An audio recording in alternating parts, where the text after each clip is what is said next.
Welcome everyone. Welcome to episode 4 of Where Are You Shopping in Your Relationships? Today we're going to be talking about surveillance. Surveillance is not trust. In today's world, it's easy to confuse access with intimacy. It's easy to mistake monitoring for safety and control for care. But let's look at this and let's be entirely honest. Surveillance is not trust. So, in this episode, we're going to explore the subtle and often normalized ways surveillance shows up in our lives. And so, what we're going to be talking about today is the constant checking, the tracking, the questioning, and that endless need for reassurance in relationships. And so, we want to ask the deeper question: what is actually required to build trust? And is trust something automatic, or how long does it take to have trust in a relationship? So, is trust built through control, or is it built through presence and integrity and truth over time? So, today we're going to unpack the difference between awareness and control. So, this is a topic that I've seen online multiple times. So I'm excited to get into this. And we're going to talk about why surveillance erodes the very safety it tries to create. What does insecurity look like when it goes unspoken? And how to begin building trust without losing yourself. And so this conversation today is an invitation to move beyond the fear-based relating, which can sabotage us and our relationships, and to step into something more grounded, honest, and real. So if you're new to this circle, welcome. So I'm Mariquita Solis, the Uncaged Heart Coach, and my background is working in residential treatment centers with young boys. And I help individuals today identify these old childhood programs. They were survival programs so that they can retire that armor, that mask that they're wearing, and live with radical authenticity. And guess who's next to me? My incredible co host, Linda Tilson. Linda is a consummate professional and leadership guide. She's very fascinated by human behavior and has a brilliant eye for pattern recognition. And she also encourages people to build lives and connections rooted in core values, clarity, and personal integrity. So thanks for joining me today, Linda. And let's get into this big topic that can cause so many issues in relationships. Absolutely. And, you know, one thing that I wanted to share to our audience real quickly is that it's not all about the phone. Okay. So we're going to be getting into why that is. And before we can do that, we want to talk about the difference between awareness and control.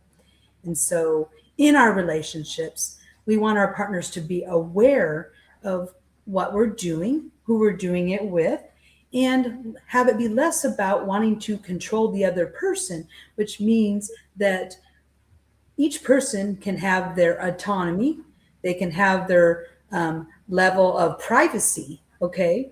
And so, one of the things I thought that we could really talk about is that the moment you take everything from doing what we call the surveillance of watching what your partner is doing, then you're spending more time doing that than enjoying and building the relationship that you have. You're not showing by those actions that you trust your partner.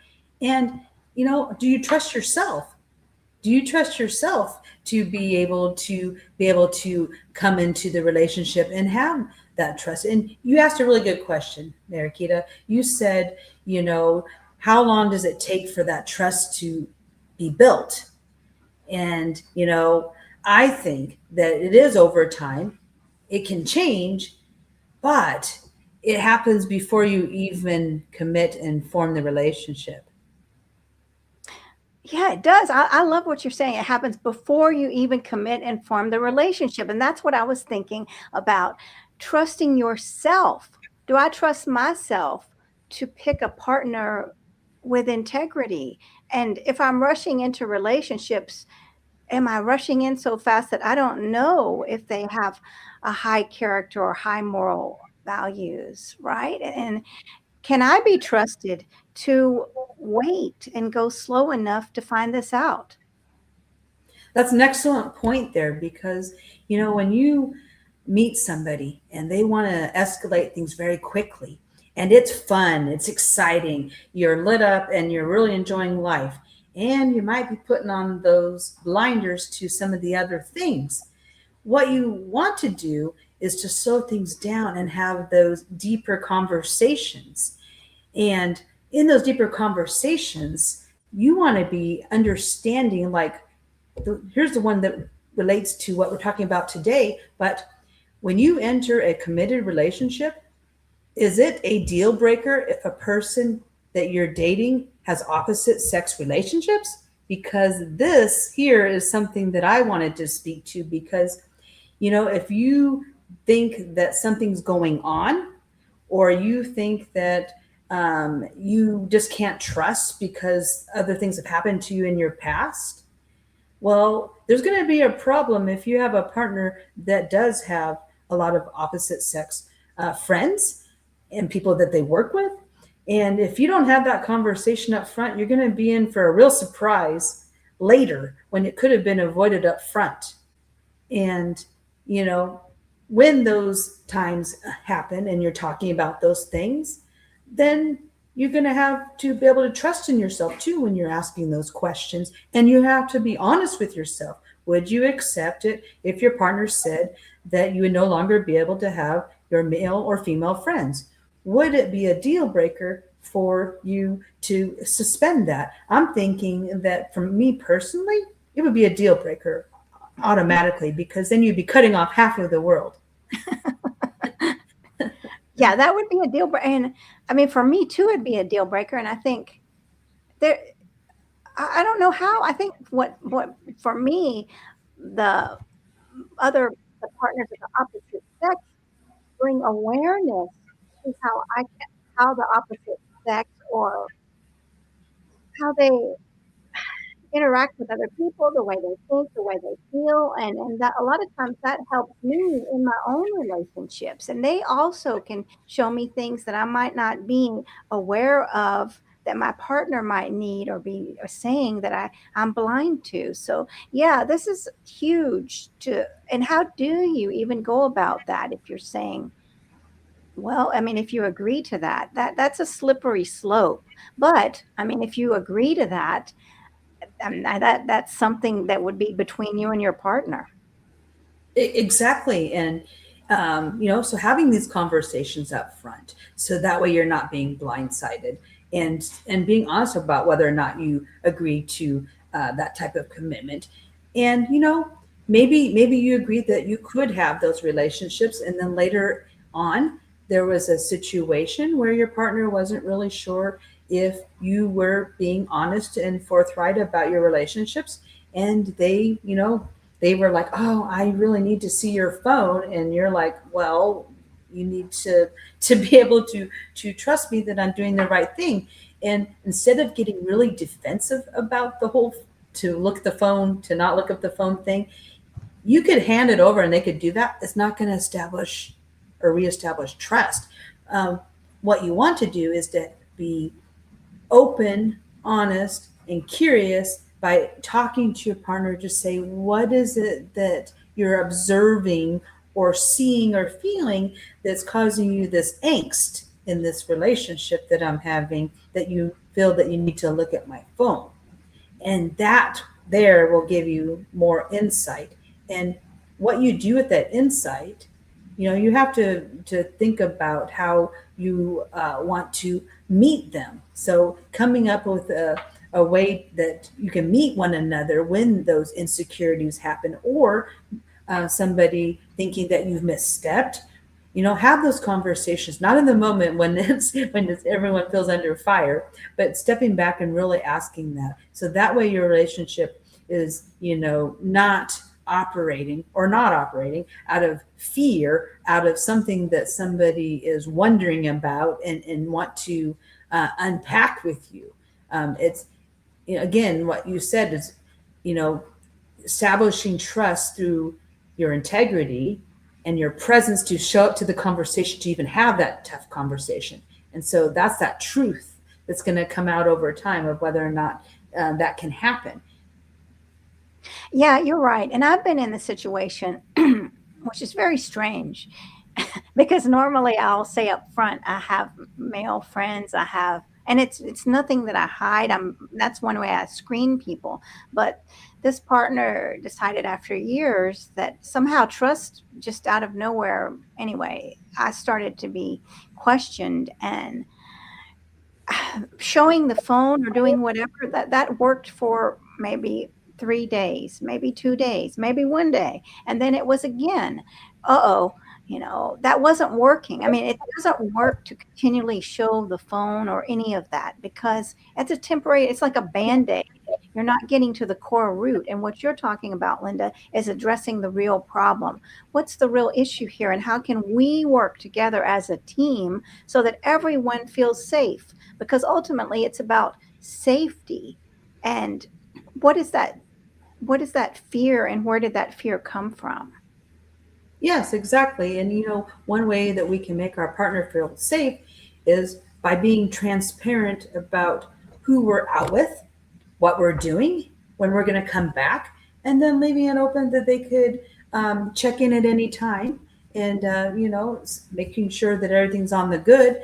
If you can do that up front, then the fear is going to be a lot less that you're doing something you shouldn't be doing that's violating the relationship. So that is one way that you can demonstrate that, is by having those conversations in just that way. Um, One of the other things that I wanted to touch upon really is that when there's this need to have surveillance on the phone, there's another deeper issue. And you brought this up in discussion with me, Marikita.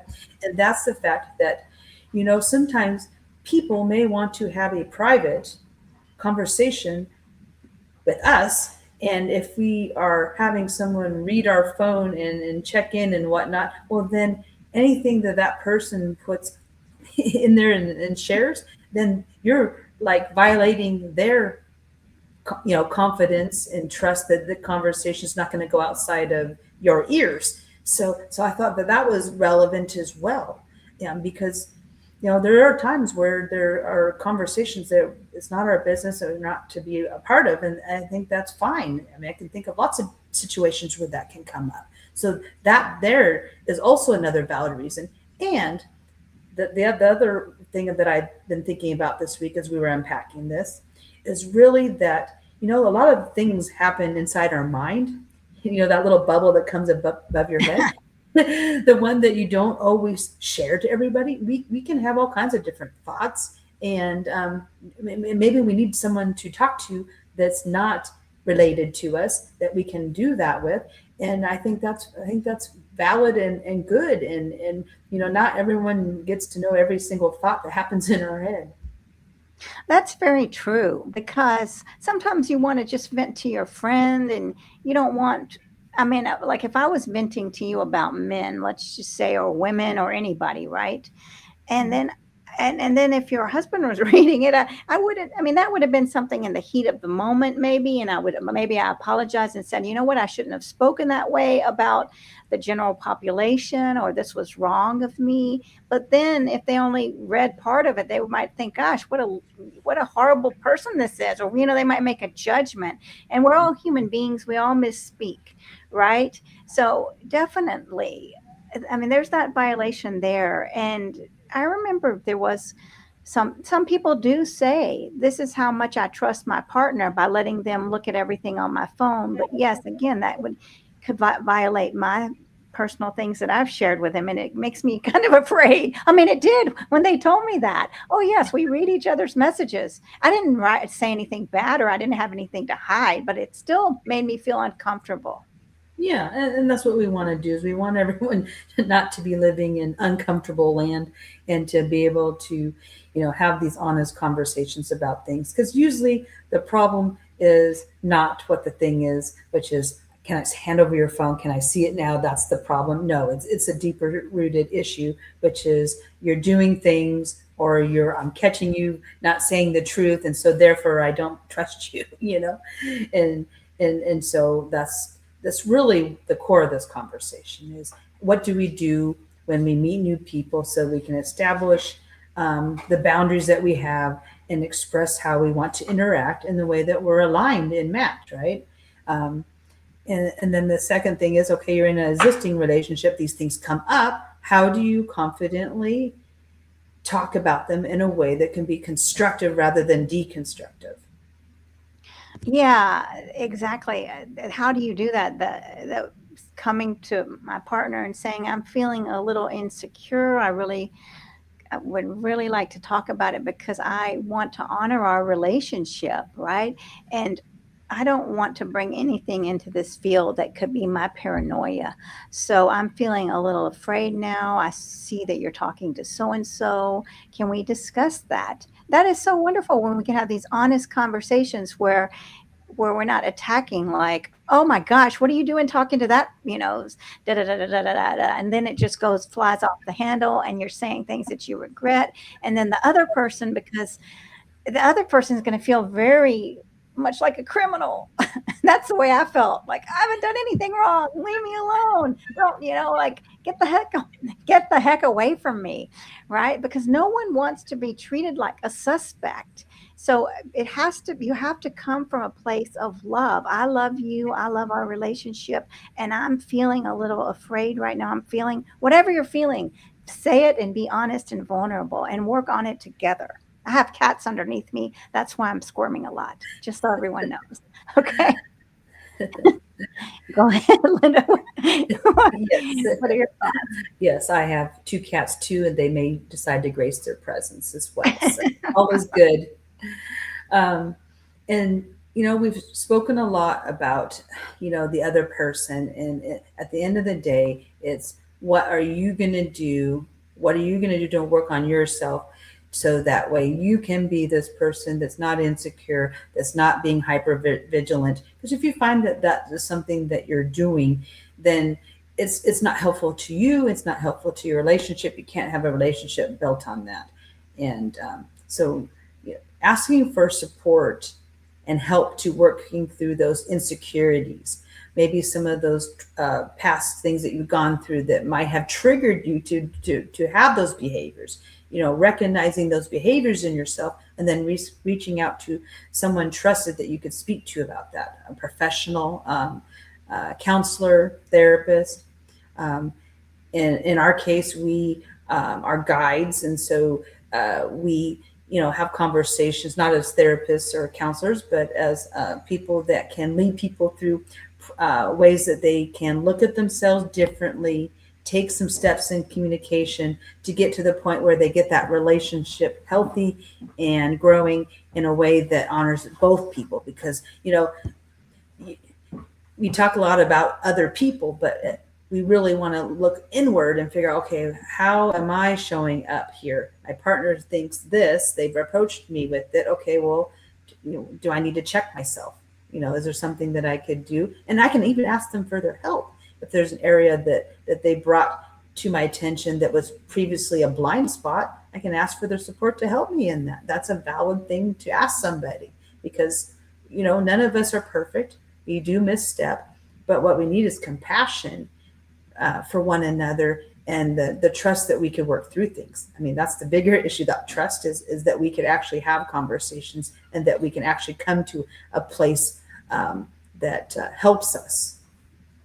And that's very true. And again, not rushing into relationships, right? Really getting to know the person. You don't want to be jumping into bed with someone, and because then what's going to happen? I mean, things are so rushed. You haven't established the foundation of trust. Trust, I mean, for me, I trust people until they show me a reason not to trust them, right? That doesn't mean that I'm just going to go doing whatever, going and scheduling a week-long cruise with someone until I get to know them, right? I'm not going to do that. I mean, I'm going to take care of myself first. So when we wait to to not go into relationships with the physical so fast. You're putting yourself, and you're being honest with yourself, showing yourself integrity and respect. And so you're not going to have these trust violations. I mean, you might have them, but it's the chances are going to be less if you go slow. So it's so important to go slow, and ask yourself the questions. What are you seeing, and what are the people telling you when you do have the conversations? Like you so recommended, have those conversations in the beginning to get to know the person. And talk to people. We can be so blinded in the beginning because we're human beings, and and the chemicals are racing, and we don't see red flags. So it's really important also to talk to your friends and ask for advice when we're in this beginning of relationships. Like, is there something that I'm not seeing here that you could see?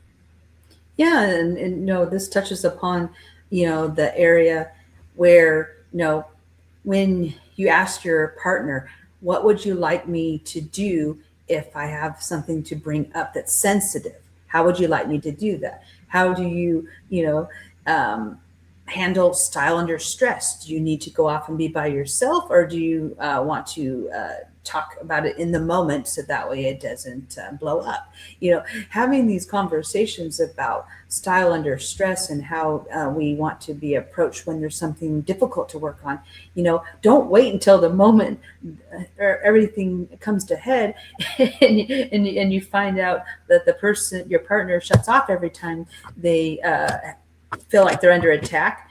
And don't wait till it gets like that. No, have those conversations early and often. And we evolve as human beings. So the other thing I would advocate is that we're not one and done. We don't become perfect communicators to never have a conflict. Good relationships are going to have conflicts. Where we get better and improve our relationships is in the quality of how we have those conversations. Exactly. How do you handle conflict? I mean, that's important to ask when you're first dating someone, right? How do what have they had in the past? What have they learned from conflict in the past? And what would they recommend? And then, yes, like you said, Linda, what what do you what makes you feel safe? How can I bring something to the table that needs to be discussed in the way that will make you feel the safest, right? And to share back and forth.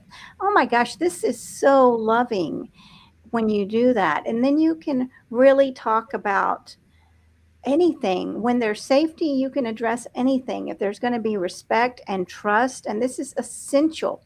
So, thanks for watching, Ellen. I see you're here with us, and let us know if you have any questions or comments. And Ellen is happily married for many years.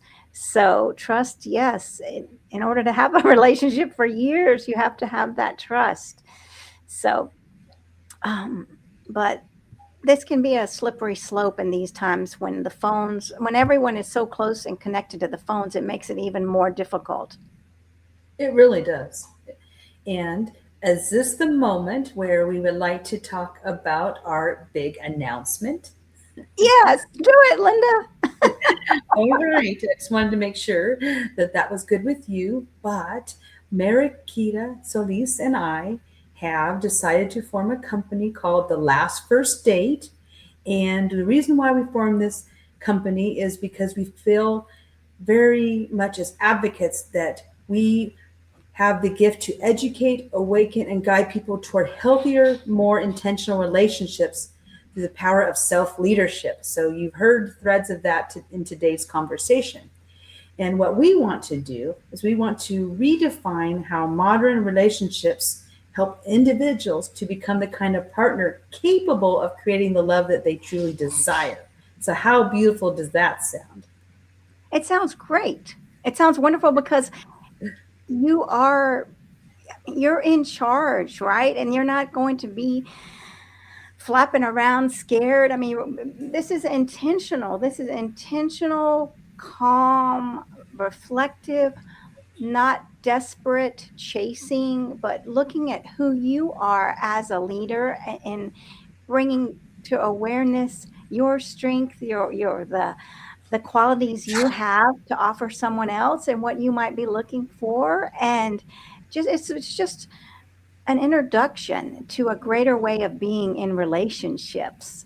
When we go quietly with respect for both parties and there's no desperation, then the flow happens, the magic happens. It's the frequencies that align and not desperation and like, oh my gosh, I'm a loser or this or that. No, no, no. You are beautiful now. And when you recognize that and step into relationships and create them as a leader of your own life, then everything changes. Thank you for articulating that. And, the way that we have set up the last first date is the idea that by entering into our different programs that you're going to get that foundational awareness. You're going to find out and clear the patterns in yourself that are making it so that you're not aligned in your connection that you're forming. And at the end of the day, where you're going to be confident, you're going to be intentional at the relation, intentional at being a relationship builder. You're going to remain open because sometimes we become closed off when we look at how our past has been. So we want to be forward thinking about how we can remain open to the love that we want by being the partner that we want and by having those conversations, the tough conversations, the value conversations. And so what we want is that you have trust in yourself, that you have the autonomy to live in the way that you need to, and be able to build that partnership in the way that both people have that. And we know in the modern dating world of that swipe left, swipe right, it's difficult to get that. And we advocate and we will lead people through the things that can happen organically. So when you meet people through an organic process and you take self inventory of yourself and you know what questions to ask, all of these things are things that we will be teaching in our master class. We'll offer one-on-one coaching. And then the ultimate, I want you to describe that one there, Marikita. Well, it's an organic coming together, right? An organic process. Once we're talked about core values and we've seen the blind spots maybe that have been brought into relationships before, and we have a new awareness of how to show up differently to create a relationship that actually lasts, built on the foundation, and we've become aware. And it doesn't have to be, you don't have to be 100% perfect, but aware, right, of what you're bringing in, and then their organic introductions with people that would possibly be on the same frequency, and to see how that goes. But this is a slow process. This is not like some quick, like the same thing we're talking about here. This is not coming from the quickie mart. No, this is coming from the Whole Foods, right? Of organic, intellectual, moral, foundational beliefs, and see how the frequencies vibe. Thank you. And we will be next week. We'll be switching over to our new YouTube channel. We will share the links so that you don't lose sight of us. And we're going to continue this journey that we've started on. And we will be sharing the how we will get there, who this is for, and the ways that you can join us in our community that we're building. Well, I'm excited about all this, and y'all, let us know if you have any questions. Reach out. We'll be making posts about this, inviting you to learn more about yourself and self reflect with compassion and kindness, not any judging, not any of that, but just a beautiful, reflective process of growing for greater relationships, all kind of relationships, not just romantic, but this affects all kind of relationships. So, and we're growing in the process too. So, so yes. So thank you so much for announcing that, Linda. And thanks, Ellen, for watching, and everyone else. If you're watching, let us know. And if you're interested in learning more about the the last first date, let us know, and we'll see you on that channel next week. So, Linda, do you have any final words? my final words are that I'm looking forward to everything that we're building and more. And so join our community. We have a lot of fun things planned, and we're looking forward to getting to meet you. Yep, sounds good, everybody. Then we'll see you all in the community. Please recommend this to your single friends.